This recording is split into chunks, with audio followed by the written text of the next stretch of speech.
Bonjour. Alors, conformément à une habitude que j'ai, je vais aujourd'hui vous présenter mon dernier livre, tout simplement, qui s'intitule « Pour que l'homme ne soit pas l'avenir de la femme », et avec en sous-titre « Quelle égalité femme-homme », et qui vient de paraître aux éditions de l'Harmattan, si vous voulez. Et donc, je vous le montre tout de suite. Voilà. Alors, je vais aborder un sujet qui est brûlant, je vous le dis tout de suite, qui est à la fois philosophique, anthropologique, mais aussi politique, parce que lié à l'actualité actuelle, qui agite un peu les médias du côté des rapports hommes-femmes et des mœurs, en quelque sorte, qui doivent guider les rapports entre l'homme et la femme, ou la femme et l'homme, comme vous voudrez. Et je vais centrer mon exposé, sans entrer dans tous les détails de mon livre, sur l'opposition, tout simplement, de deux féminismes qui organisent, disons, mon livre en deux parties, et par conséquent,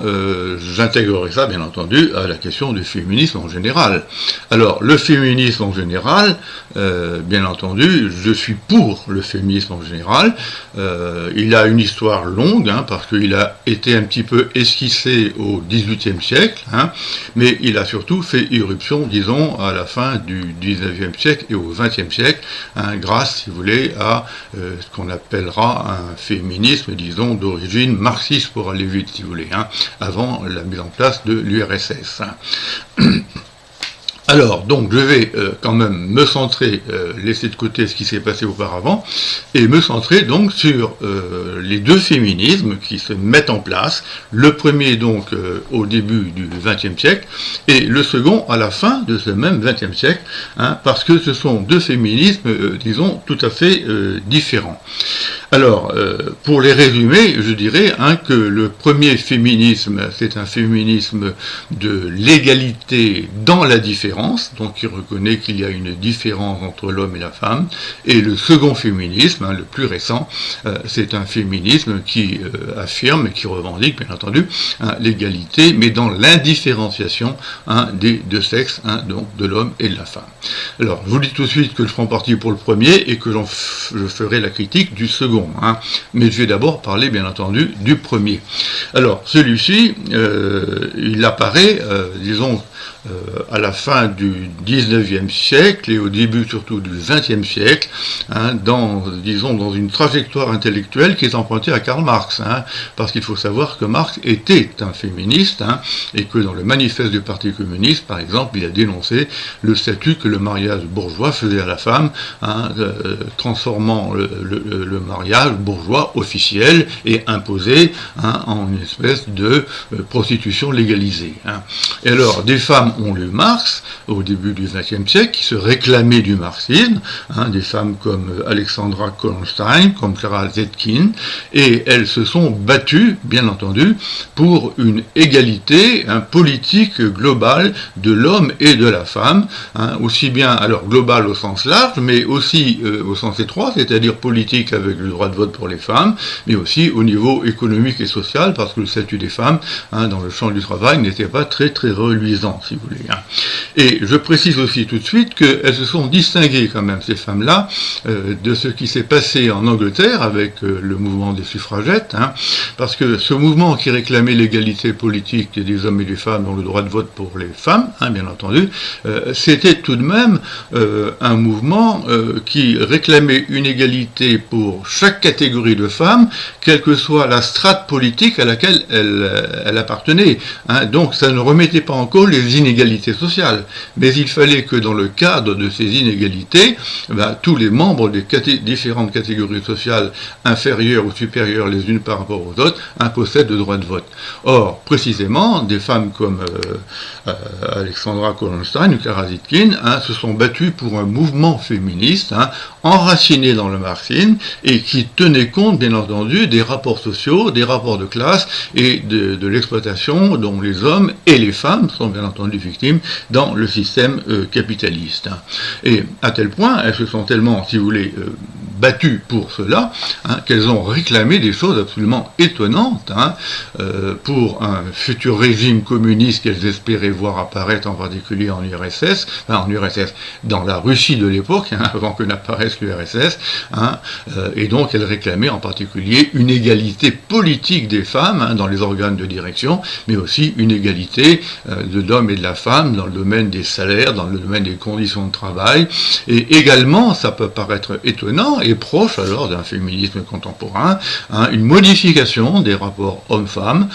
de telle sorte que l'amour ne soit pas soumis, bien entendu, à des contraintes sociales, et au point qu'elles ont pu même, bien entendu, valoriser ce qu'on pourrait appeler l'amour libre, ou l'amour camarade, si vous voulez. Et alors, s'agissant de la prostitution, je voudrais vous l'indiquer, parce que c'est intéressant, contrairement à ce que vous entendrez tout à la fin de mon exposé avec quelqu'un comme Virginie Despentes, elles étaient contre la prostitution, mais elles acceptaient quand même qu'elle ait lieu, qu'elle soit légalisée, parce qu'elle permettait à certaines femmes de vivre tout simplement dans des conditions à peu près correctes. Donc elle a condamné cette prostitution sur un plan moral ou éthique, mais elle l'acceptait légalement, et elle militait pour une société dans laquelle les femmes n'auraient pas besoin économiquement d'être des prostituées, si vous voulez. Alors, les effets incontestables de cette égalité de l'homme et de la femme peuvent se conjuguer à l'aune de l'idée suivante, à savoir que c'est une égalité identité en un sens, s'agissant des capacités intellectuelles, et donc dans l'accès aux différentes fonctions politiques, économiques et sociales. Cette égalité était une identité dans l'égalité à ce niveau-là. Elle ne postulait à aucun moment une infériorité intellectuelle des hommes et des femmes, et du coup, elles aspiraient à ce que les hommes puissent avoir les mêmes fonctions que les femmes, et elles ont pu obtenir, par exemple, dans la première partie de l'aventure soviétique, en URSS, il y a eu des effets qui se sont produits, bien qu'elles n'étaient pas là pour les constater, parce que il y en a qui ont eu des gros problèmes en Allemagne où elles vivaient dans un premier temps, mais en URSS, il y a eu par exemple une égalité proclamée au début de l'aventure bolchevique, une égalité proclamée fondamentalement de l'égalité de l'homme et de la femme dans tous les domaines, avec en particulier aussi une égalité, bien entendu, des salaires dans les conditions de travail, si vous voulez. Bon.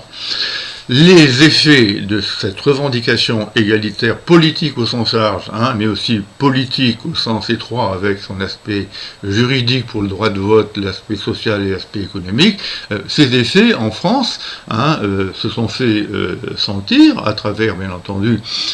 l'arrivée de la gauche au pouvoir en 1936, si vous voulez, et surtout ce qui s'est passé à la Libération au moment du CNR, donc avec le général de Gaulle, bien entendu, au pouvoir, mais avec un pouvoir important des communistes, qui avaient animé le comité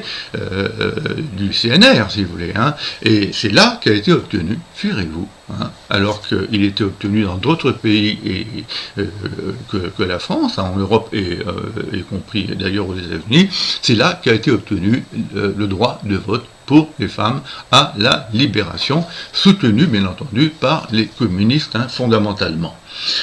Alors, cette égalité, je le répète, c'est une égalité donc dans l'identité des fonctions,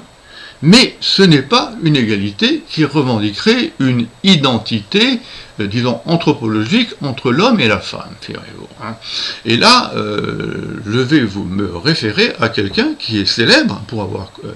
défendu la cause des femmes, à savoir Simone de Beauvoir, et après je vous parlerai un petit peu de Françoise Héritier. Mais Simone de Beauvoir, dans un livre qui s'appelle Le Deuxième Sexe, qui est connu, qui est un peu le manifeste du féminisme français, eh bien figurez-vous que Simone de Beauvoir, qui est totalement pour l'égalitarisme dont je vous ai parlé, politique, sociale et économique, donc pour l'égalité en ce sens-là de l'homme et de la femme, reconnaît malgré tout, figurez-vous, l'existence d'une différence féminine, donc elle veut une égalité dans la différence et qui admette cette différence, qui admette une forme de spécificité de la femme. Alors cette spécificité de la femme, elle la soutient grâce tout simplement à l'anatomie et donc à la biologie, en signalant que les fonctions de procréation, par exemple, ont donné à la femme, et au fait qu'elle est dans les premiers mois de la vie de l'enfant, c'est elle qui s'occupe de lui fondamentalement, elles ont en quelque sorte, et pour des raisons aussi hormonales d'ailleurs, elles l'ont doté d'une espèce de sensibilité propre à la femme, c'est-à-dire d'une affectivité plus grande que celle de l'homme, d'une émotivité, d'une capacité, dit-elle, par exemple, de rougir, des choses comme ça, vous voyez, de pleurer plus facilement, ou d'éclater de rire, qui sont spécifiques à la femme. Et ça ne l'empêche pas de revendiquer une égalité totale de l'homme et de la femme par ailleurs. Mais elle a cette formule subtile tout à la fin de son livre, que je trouve personnellement pertinente et que je partage totalement. Elle dit qu'une égalité dans l'identité, comme on va la connaître après, une égalité dans l'identité anthropologique, ce serait l'ennui dans le couple. Vous voyez, dit-elle,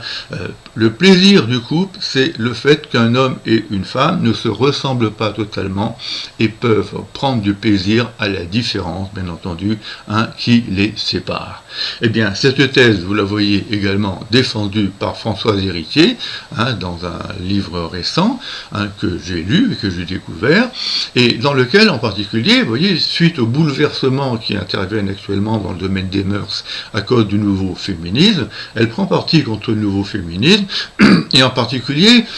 contre le fait que certaines femmes, aujourd'hui, réclament la possibilité d'avoir des enfants, et même le droit d'en avoir, sans passer par un rapport, disons, sexuel avec un homme. Alors, vous avez, ça peut poser des tas de problèmes, mais en particulier, ça repose sur le présupposé suivant que Françoise Héritier récuse fondamentalement, c'est-à-dire le droit d'avoir un enfant. Or, il n'y a pas de droit à l'enfant. Il y a, comme elle le dit très bien, il y a un droit de l'enfant quand il est là, et le droit à l'enfant, c'est un droit tout à fait imaginaire. Et pour avoir un enfant, par contre, ce qui est bien entendu un droit, il me semble qu'il faut passer normalement par une relation, disons, sexuelle avec un autre sexe que le sien, si vous voulez. Et ça, c'est une position que je partage totalement. Par ailleurs, s'agissant des rapports amoureux, si vous voulez, et ça me paraît important, il y a aussi dans le nouveau féminisme, j'anticipe si vous voulez, une critique du rapport aux femmes dans l'ordre du rapport amoureux qui ferait du rapport amoureux en quelque sorte quelque chose d'aliénant pour la femme, parce qu'elle serait soumise à l'homme. Eh bien, Simone de Beauvoir n'est pas du tout d'accord avec ça, et elle l'a incarné d'ailleurs, cette position-là, elle l'a incarné dans son propre couple, par rapport à Jean-Paul Sartre. Il faut savoir qu'ils ont connu une vie, disons, d'amants ou d'amoureux, ou d'hommes et de femmes qui s'aimaient fondamentalement, tout en ayant une vie libre, par ailleurs, des aventures diverses et variées, mais en s'aimant jusqu'au bout. Et il faut voir la manière dont Simone de Beauvoir, par exemple, s'est occupée de lui à la fin de sa vie, quand il vieillissait très très mal, et qu'il fallait qu'elle l'aide à, disons, à survivre. Elle en parle admirablement dans la cérémonie des adieux, si vous voulez. Or, elle le dit très bien, elle a admiré Jean-Paul Sartre, elle l'a aimé et admiré, et il se trouve que cette notion d'admiration, elle ne l'a jamais vécue comme un indice de soumission de sa part à l'égard d'un homme qui s'appellerait Jean-Paul Sartre. Elle a même été capable de dire qu'elle s'identifiait tellement, si vous voulez, à ses positions philosophiques, qu'elle se définissait dans la première partie de sa vie en particulier comme l'ombre portée de Sartre en philosophie. Et elle ne vivait pas ça du tout comme une soumission ou comme une aliénation, ce que prétendent au contraire les nouveaux, si vous voulez, féministes. Donc, je vais passer à ce second féminisme, qui a fait irruption à la fin du XXe siècle, qui est omniprésent ces temps-ci au début du XXIe siècle, et qui en réalité nous vient des États-Unis, mais qui a ses défenseurs ou ses défenseuses très fortes en France, bien entendu. Alors, il s'agit d'un féminisme, là, de l'égalité dans l'identité. hein, dans l'identité, non seulement des fonctions, comme le premier féminisme, hein, mais dans l'identité, en quelque sorte, de la spécificité de ce que sont les femmes par rapport aux hommes. Elles prétendent que les hommes et les femmes doivent être considérés comme identiques, et que l'idée que l'homme soit différent de la femme, avec l'hypothèse éventuellement qu'il lui était corrélé, qu'il lui soit supérieur, c'est une idée qui nous a été imposée, hein, par toute une culture d'origine chrétienne en particulier, hein, mais pas seulement, d'origine bourgeoise, d'origine aristocratique, hein, avec une domination incontestable, économique, de l'homme sur la femme. Et j'en profite pour vous le dire, parce que j'ai eu l'occasion de le lire récemment, que cette domination-là, il faut bien entendu la condamner au nom du précédent féminisme, mais aussi au nom du nouveau féminisme, et on a pu en voir, figurez-vous, la condamnation exprimée par François Mauriac, hein, dans ses nouveaux mémoires intérieurs, hein, où il dit des choses remarquables sur l'hypocrisie du mariage bourgeois dans la bourgeoisie terrienne du Bordelais, mais on pourrait étendre bien entendu l'extension, hein, de ce propos. Alors, cette égalité identité, hein, revendiquée par les femmes, moi, me paraît relever d'une espèce d'esprit de revanche, plus ou moins conscient. Revanche, hein. Ça veut dire en particulier que la femme ne supporte pas qu'il y ait un homme qui ait des qualités différentes d'elle et qu'il mettrait en avant comme lui étant supérieur, hein.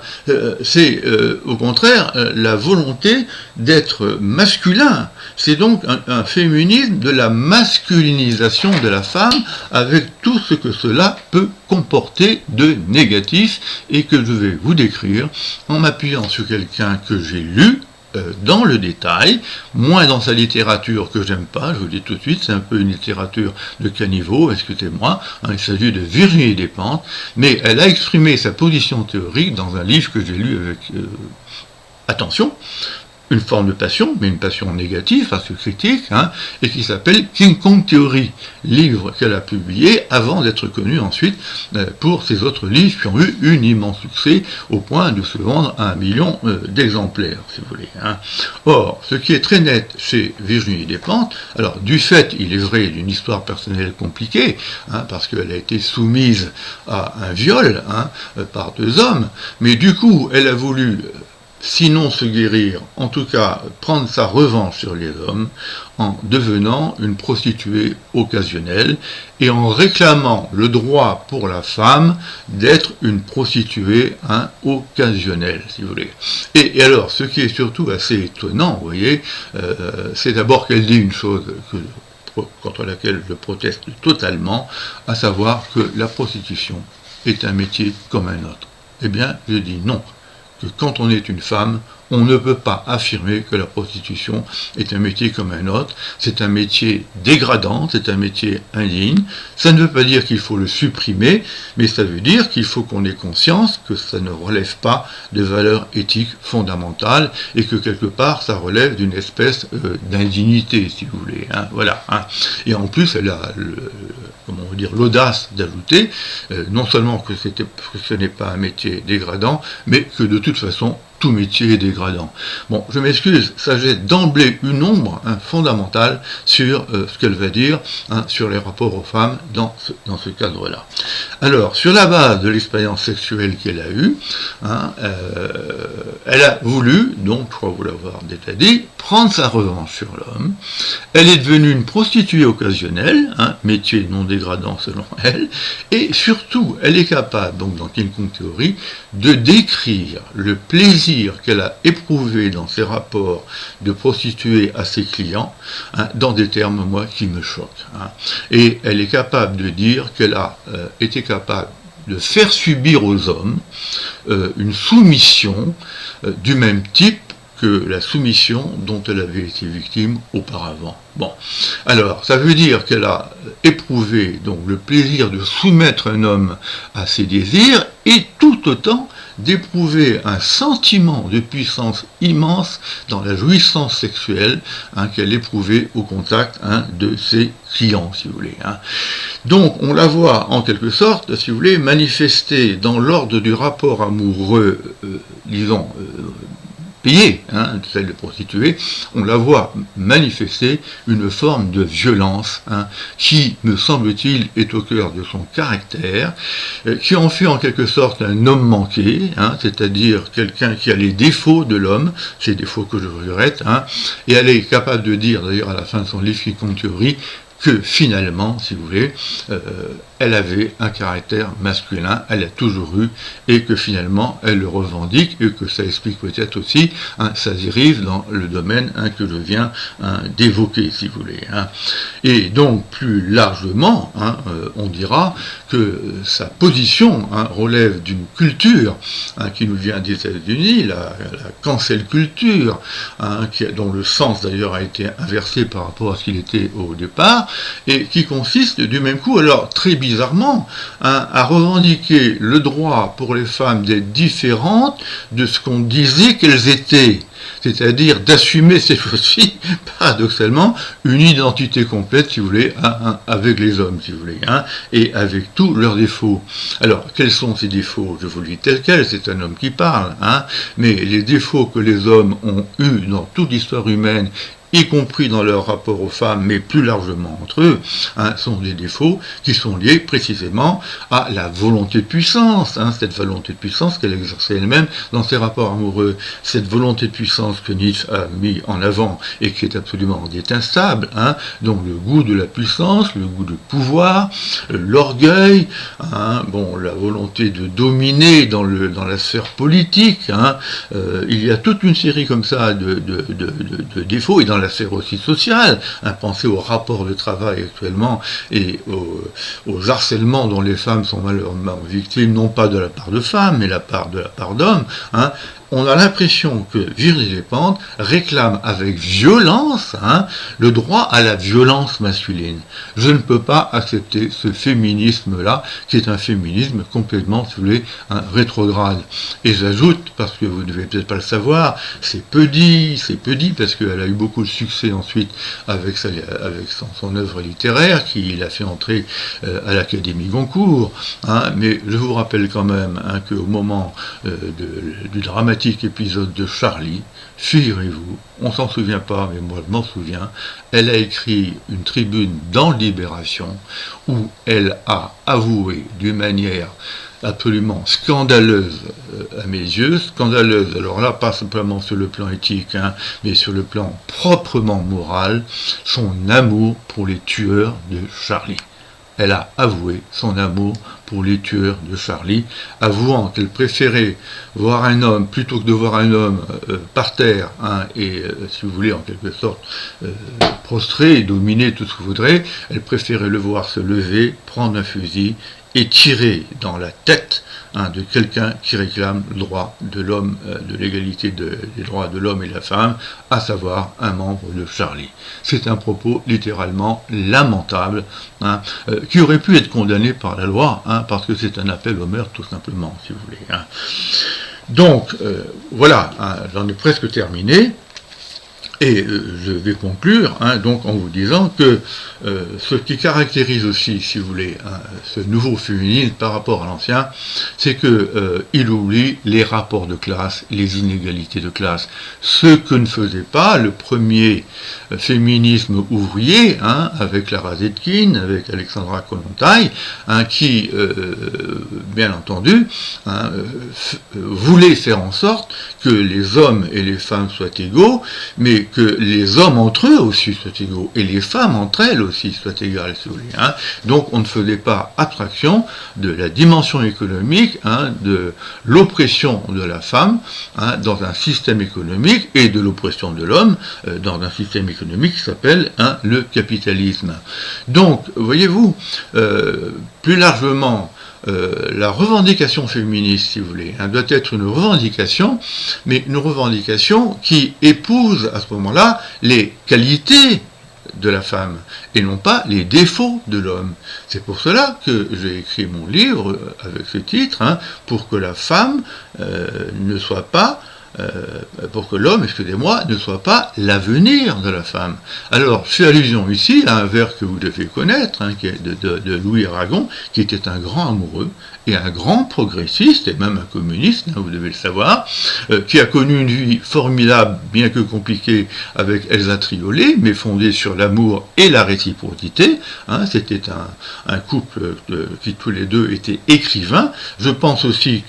par allusion, mais je vais faire venir Aragon dans 2 minutes, je pense aussi au couple de René Guicadou et d'Hélène Cadou. René Guicadou était un jeune poète de la région de Nantes, d'ailleurs, hein. C'est un très grand poète, hein, qui écrivait ses poètes à la sortie de son métier d'instituteur. Il les lisait à sa femme, Hélène Cadou. Sa femme les lisait, les admirait sans se sentir soumise à lui. Hein. Elle lui donnait des conseils. Et quand il est mort, parce que malheureusement il est mort très jeune, elle-même qui avait des capacité de poétesse, est devenue une poétesse à part entière, Cadou ne l'avait pas abîmée dans sa spécificité de créatrice, si vous voulez. Hein. Donc, je reviens maintenant au vers